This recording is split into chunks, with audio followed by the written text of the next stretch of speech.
You know that song about the scars. You know, I have several scars. I mean, if you see here, I've tried to kill myself a lot of times, but these scars are nothing compared to the ones that Jesus did for us. Right. And I'm thankful for that I'm able to still be alive today through all of the hurt and the pain that I've given others. Mm-hmm. If I was to title my testimony, it would be called The Search for Inner Peace. Yeah. Mm-hmm. Let me get it up here. These phones sometimes mess up. But anyways, God is good all the time. Yeah. And mm-hmm.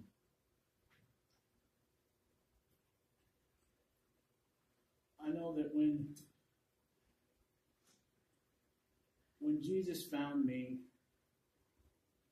I was a broken mess. I would rather shoot up anything that I could in my arms than to even turn my eyes towards him, even though I knew who he was. Because I knew him in my past. I know that he never left me, but I abandoned him, and I didn't want to turn and look towards him, even though I knew that he was with me. And there's a big lesson in that, because now, no matter what goes through my life, I look to him. Even if it's a small thing like, we have $5, should we put it in the gas tank, or should we, it's everything. Amen. Yeah. Is about searching for him. As I said, it's about the search for inner peace. And we all have a desire within us to have some inner peace. Some seek that peace with drugs, sex, alcohol, relationships, religion, works, Facebook even, and myriad of other things. But if you think about it, not a one of them truly satisfies what's inside. That's true. Nothing that I tried, I would be numb for a little bit, yeah, but it never brought me peace. But Jesus made a remarkable claim in John 14:27. He said, "Peace I leave with you. My perfect peace I give to you. Not as the world gives do I give to you.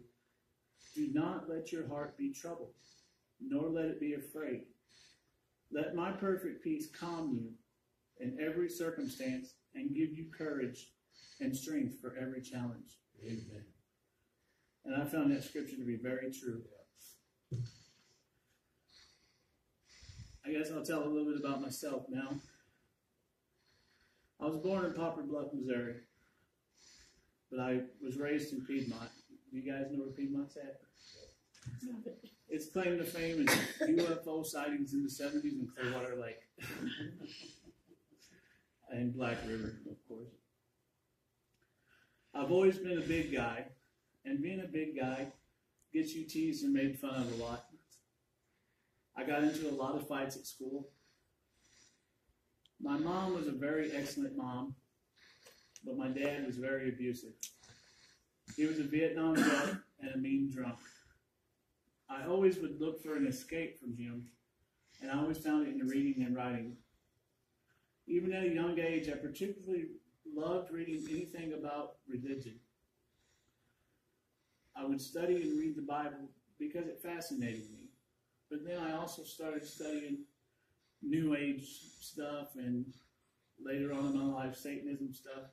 Not that I wanted to be a Satanist, but it interested me. I was searching for something. My grandma and my grandpa and my uncles, they would sit on the porch and they would study the Bible together, and I would love to listen to them. My grandpa was Assembly of God, and my uncles were Southern Baptist. They would argue sometimes about once saved, always saved, and the gifts of the Spirit. But I always learned to listen to them because they never judged one another. They loved one another. They let the word speak for itself, and I learned something about that. When I was in middle school, I started listening to heavy metal music. And that was when I really got into studying the witchcraft and Satanism. And as I said, it wasn't because I wanted to worship the devil, but it fascinated me. Plus, I did it because it made me rebellious. In a small town, whenever you tell someone you're a Satanist, they'll leave you alone. And being a big kid, I just wanted to be left alone.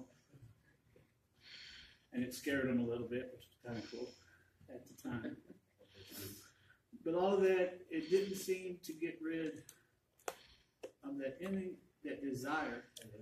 I was still so empty inside and still wanting something. But I just couldn't figure it out. I went to almost every church in town, mainly just because if you went a month, you got to go to Six Flags with the youth group. You know, but when I look back on it now, that was God teaching me. Yeah. Even though I didn't at the time, I didn't realize it. Yeah. When I was in high school, I was pretty rebellious. I didn't do drugs. I only drank once in a while. My home life was a complete mess. As I said, my dad was very abusive. He would berate me with harsh words, and he physically beat me. My mom worked nights, and my dad would take my little brother with him to the bar, and I would stay at home alone most nights. It was during these times that I really started feeling like very alone in the world, that there was nothing really for me. And so I would just sit there and be really depressed, even at such a young age. I didn't make real good grades, but I know that I could have.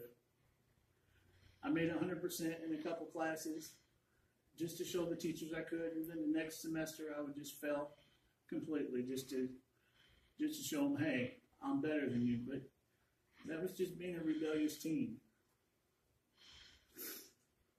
When I was 16, I got expelled from school for cussing out a teacher. Luckily, I got to go to Job Corps in Puxico, Missouri. At Job Corps, I studied Wicca with a guy who now I believe was possessed. But at the time, I was searching for something spiritual to help me in my life. And all the stuff that I learned and all that, it was like there was still a hole in my chest. It was like, I found out now later that God gives you, when He fills you, there is no more hole.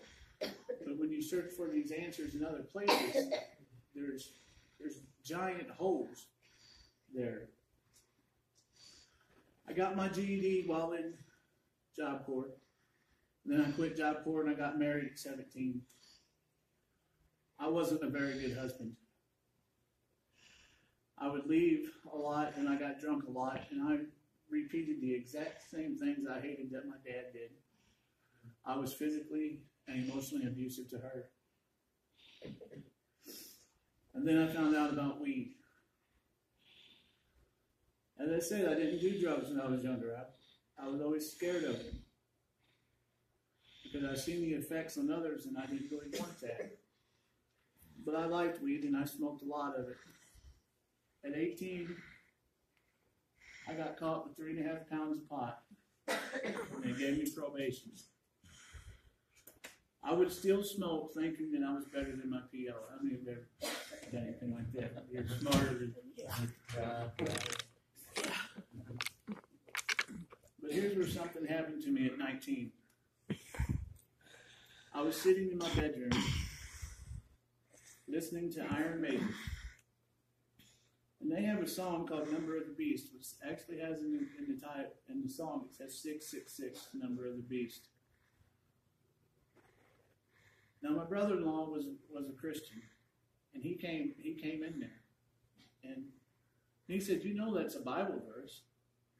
And he started preaching to me and telling me about Jesus. And as sure as I'm standing up here, I pushed stop, and I felt something. It was almost like something come out of my stomach. That's all I can say. And I accepted Christ. That was when I accepted Christ. Wow. And I said, "Jesus, I need you." And of course, I had read the Bible a lot, but I didn't know the Bible. There's a difference. And this was on a Tuesday. And the next night, I went to Faith Family Worship Center, which is in Piedmont, Pastor Wayne Street's church. At the end of service, they asked for an offering. Now, being a baby Christian and wanting to do what was right, I didn't have any money. So I knew that God answered prayer, so I was like, I'll pray. And I prayed, God, I don't have any money. What do I do? The assistant pastor, Dave Jennings, raised his hand and said he had something he needed to say. He said God told him there is someone here who doesn't have any money, but if they would give of themselves, that is what God wants. I broke down crying and stood up, and I just blurted out a testimony. I said, I just got saved, because I just couldn't help myself. Now, I still had problems with my probation officer because of dirty earrings. Just because you get saved doesn't mean that the things that you've done in the past are not going to come at you. Because we always reap what we sow. And because of those dirty urines, I ended up having to go to do a 120-day shot at Boonville Correctional. I did my time. I got out, and I went to church faithfully. I then got asked to sit in with the youth group because the youth pastor was stepping down. And then I got asked to become youth leader. I did, but I was very nervous. I was nervous because, one, I never should have been put in a position like that to begin with, because I was still a baby Christian. But two, I didn't know what I was doing. Then I got asked to preach at a church called Solid Rock at a youth rally. And I preached on we reap what we sow, because it's really all that I knew. And to God be the glory, 80 kids come up and gave their life to Christ. Wow. And I was like, wow, this is, and I didn't understand it. And then I seen our youth group grow from 5 kids to over 50 kids. And for a small town like Piedmont, that was a lot. We had our own service on Wednesday nights. God was moving and blessing. I even started a little magazine newsletter thing called The Anointing and used my talent for writing and shared with people. It went all over the U.S. and some overseas. I did some evangelism, preached at other churches, went to a Bible college, and saw God to continue to bless and move. But then something happened. Proverbs 26:24 says, the words of a whisperer, gossip, are like dainty morsels to be greedily eaten. They go down into the innermost chambers of the body to be remembered and mused upon. Now I dwelled on some gossip that was said on me that wasn't true, but it hurt me because it comes from people that I loved. So much so that it drove me to say, I quit. Seeing God move in such a mighty way, but such a little thing. That's how the enemy gets us. Yeah. Just a little thing. And when I fell, it wasn't overnight. Everybody thinks that when you backslide and it's overnight. It wasn't. It started like this, and I can remember it clearly as anything. I stopped studying. Yep. I stopped praying, and then I just quit. So it happened in steps. Proverbs 18:19 says, a brother offended is harder to be won than a fortified city, and contentions separating families are like the bars of a castle. Now I was church hurt by friendly fire. People who I looked up to and loved hurt me, but I didn't confront them. I blamed God.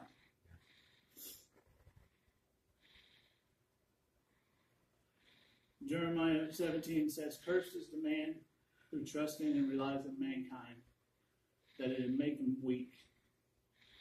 And then it goes on to say, blessed is the one who trusts in the Lord. He'll be strong. But at the time, I was trusting in man. I looked up to the pastor and almost treated the pastor more at a higher pedestal than I treated God.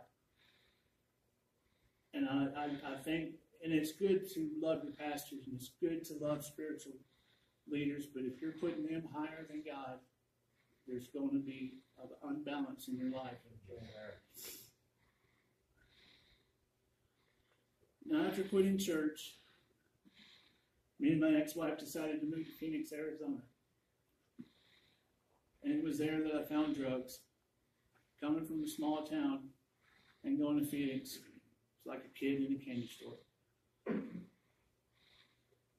Matthew 12:43 says this, and this is important.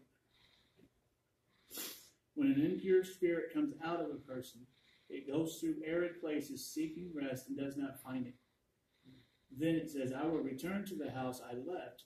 When it arrives, it finds the house unoccupied, swept clean, and put in order. Then it goes and takes 7 other spirits more wicked than itself, and they go and live there. And the final condition of that person is worse than the first. Now, as I said, when I first got saved, I just smoked pot and sometimes took pills. But when I fell back, 7 times worse come. Yeah.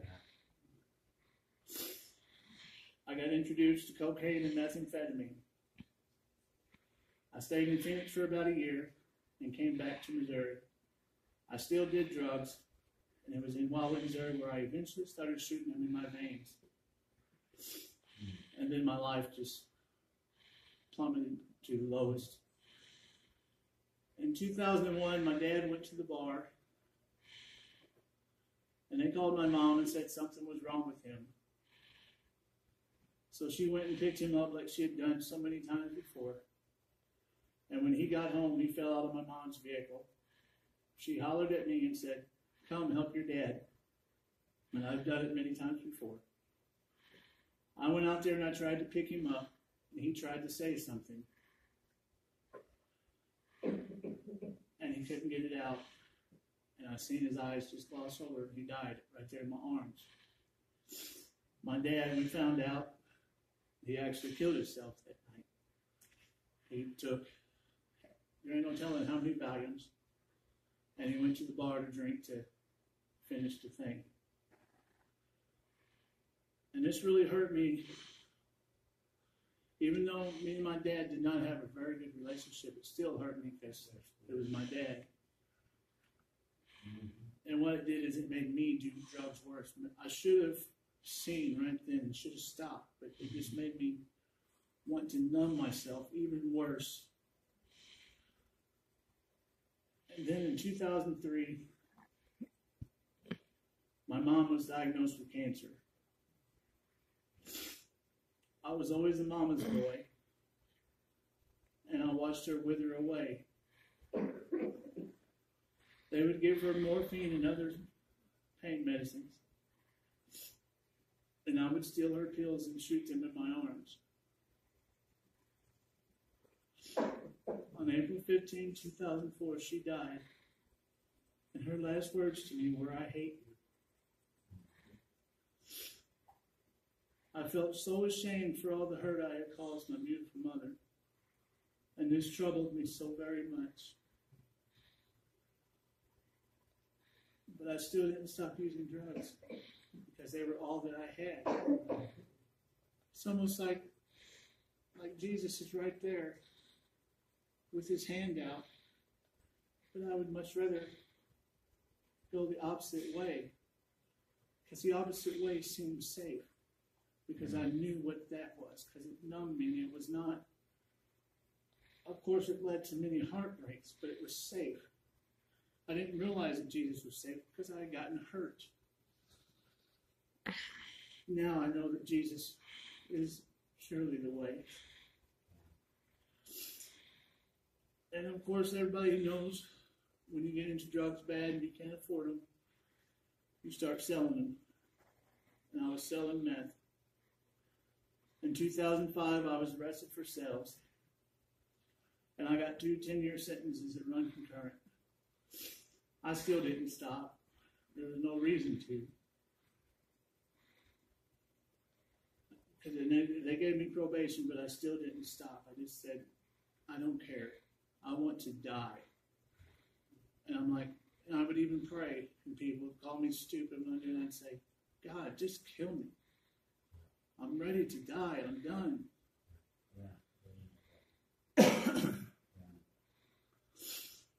And like I said, I didn't stop using. And because of dirty urines, I ended up getting sent to prison. This time it wasn't 120. This time I had to do 3 years at Farmington Correctional Center. My wife and I divorced while I was in there. The only good thing that happened when I was in prison was I met some like-minded guys who played music, and we just wrote songs. The lyrics that I were writing, they really purged my soul. I would write about my pain. And when I got out, the other guys and I continued music and put out several songs. We got played on the radio and did stuff. But I still felt so empty. Even though I wanted to be a rock star since I was a baby. And I got that. But it still didn't satisfy.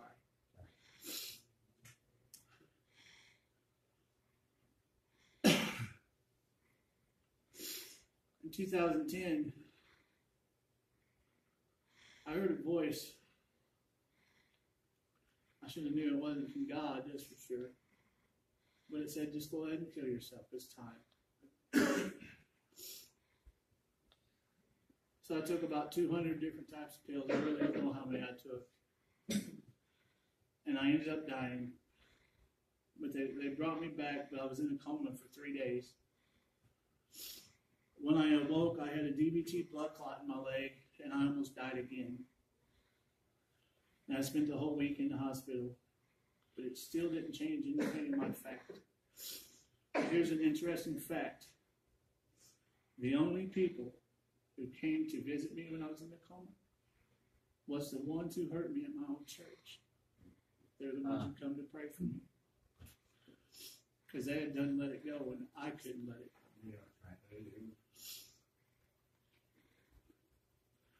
Then in 2011, I moved here to Salem. I was in Salem less than a month and was already in trouble. I spent my first Christmas in the Dick County Jail. Brother Rick, who goes to our post thing, he's the one who arrested me. He teases me about it all the time. But when I got out of the jail, I just went back to shooting drugs heavily and didn't care about life.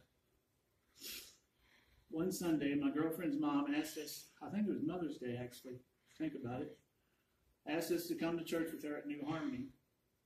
Of course, we said yes. But I was high on meth. I was like, well, God's not going to accept me, surely. I went and they started singing the song, No Other Name by Hillsong. And I began to weep, and I asked God to forgive me. I didn't do drugs for a while. Life seemed better. But I eventually started shooting them again. The reason why is, yes, the Lord re-entered my life, but I still was not seeking Him. I was like, I can still do this by myself. And then when the old friends just started coming in, then I went right back to what was safe again. And then one day while laying in bed, I heard a voice. And this voice, I knew who it was. I knew it was God. And when I say voice, it wasn't like a literal voice. It's just what you feel in your heart. It says, are you done running? Are you done fighting? I had blamed God when my mom died. And I broke down and said, yes, Lord, I am done. I had to move away from Salem because if I wouldn't have, I would have still been getting high. I broke up with my girlfriend. And then when I went to Park Hills, Missouri, to live with my brother, and I was actually clean, and eventually, slowly, I started writing again for the Lord. I started seeking Him, but it was slow. It was not a boom. It was I'm taking very baby steps because I'm scared, Lord. I don't know. I was really scared. I stayed there for about a year in Park Hills. And as I said, I was clean, and I kept on serving God with my writing. And then while trying to help a lady come down off of some drugs, I broke my ankle. And because of my weight and the way I broke it, they had to send me to a nursing home.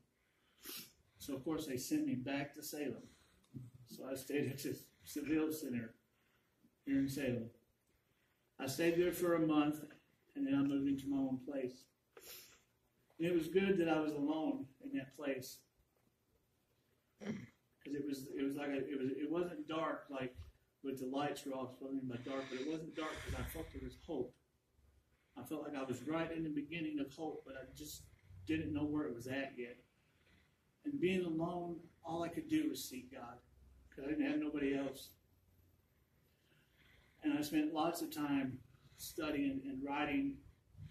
And I've been writing lots, mainly to recovery groups, because that's who I can identify. And then I got a ride to New Harmony Church. It was like a couple Sundays before Easter. And my brother in the Lord, Matt, Rodberg, seen me. And the first thing he said to me is, "How are you doing, brother?" Now, see, if he would have said anything else, I probably wouldn't have listened to him. But he said, "How are you doing?" He was kind to me. He didn't try to press anything on me. He was, "How are you doing?" Yeah. And I was like, I couldn't lie to him. I said, "Well, brother, I'm going through some struggles." And then he asked me to come back to the men's post, and I did. Because I had went to one meeting before I had left Salem.